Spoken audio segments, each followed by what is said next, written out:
Okay, I want to start off with a recap as I aim to do in most cases yet again. Alright, so from the last time, superior pitching attributes to first game win, only 2 hits against Dodgers hitters. Weaver pitched as well for the Dodgers team in the second game. Jones had a little bit of rest. Gibbons had 2 walks behind Jeff Kent, helped negate 3 strikeouts by the latter batter instead of the former. Bautista managed 2 hits when very few of his peers got on the base. Jones Smith get back-to-back homers in the top of the 8th inning. Apart from Jones Smith homers, Dodgers may have lost the 3rd game. So if that didn't take place, had neither of them come in with the homers, then it's very likely that the team could have lost. Bautista continued to be a threat in the 3rd game, even at the end of the lineup. The Pirates. The opposing competition. Alright, good. Let's start off with their Nakatu example. Now, okay, so it may appear trivial to some, but I want to relate to younger audiences. I'd like to also draw in curious youngsters into the simulation technology that's behind the sports mogul products. I believe that a lifetime interest in the underlying mechanics of the baseball world can attract aspiring children into the scholarly careers that, and in doing so, cross hands with their classic pastime. Alright, so, I don't know, maybe there's a boy at the ball game on the stadium, and he brings in action figures. He has miniature prototypes of his favorite baseball players. Keeps them in a plastic model Pokeballs, with the typically emblazoned red top and white bottom and black stripe. So maybe he's got about 4 or 5 of them. And maybe there's Jimmy Fox, there's Mickey Mantle, or Ernie Banks amongst them. He opens them up, wishes that he could make them bigger, as if they were life-size. Now, just conceive of this. Try to imagine we have these little miniature prototypes of baseball players from history as far back as the pastime has endured.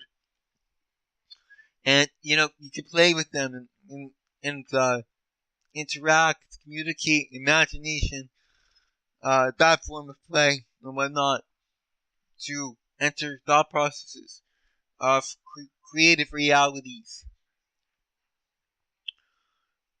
So he wishes that they were bigger. Okay, so let's try and make true to that. Now, what we're doing here is we combine baseball. We also add Star Trek. And we know Star Trek is much older as a media form rather than that which has come into more popular standard over the last 10, 20 years or so. Star Trek has been around for 50 years.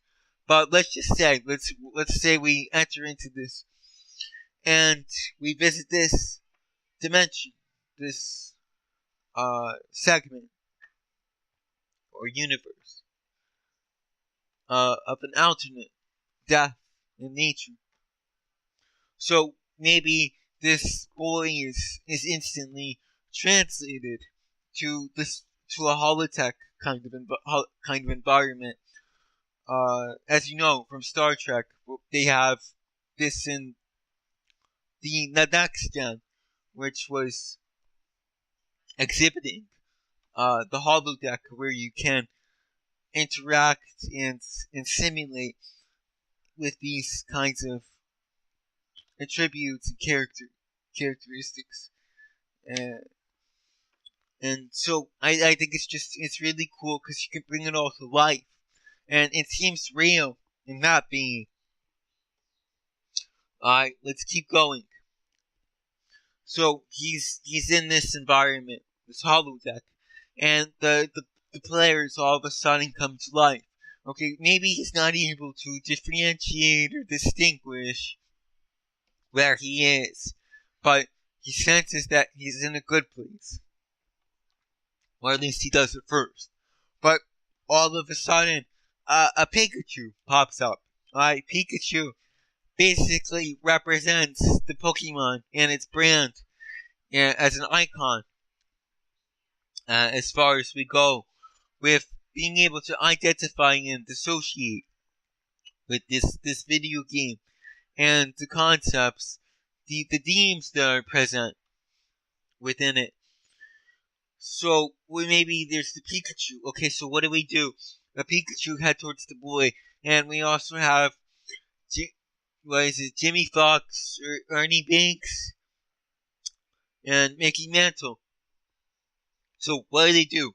These are players before this time, so they've never seen a Pikachu before. So maybe they sense a threat.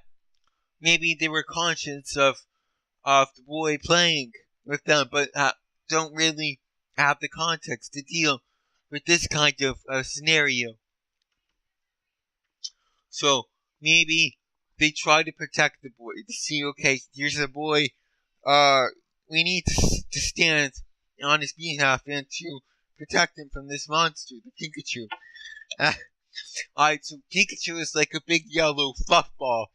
A giant pancake that's been stuffed with yellow dye and maybe a little bit of makeup, just as much. Little red tinges there and there. And you get the picture. Okay, Pikachu is a mouse. Yeah, but does he really look like one? Not exactly. Okay, so the Pikachu is coming toward them. What does Pikachu do? Is Pikachu going to be in a kind mood, or is it going to be aggressive or demonstrative? How can we tell? How can we predict? How can we get an idea of what this kind of situation, this position, would look like in real life? Okay, so let's keep going. So maybe you have to combine this. You have to have additions. You have to have all these other species of the Pokemon. And maybe Willie Mays, maybe Mike Shimmick can also be present just as much.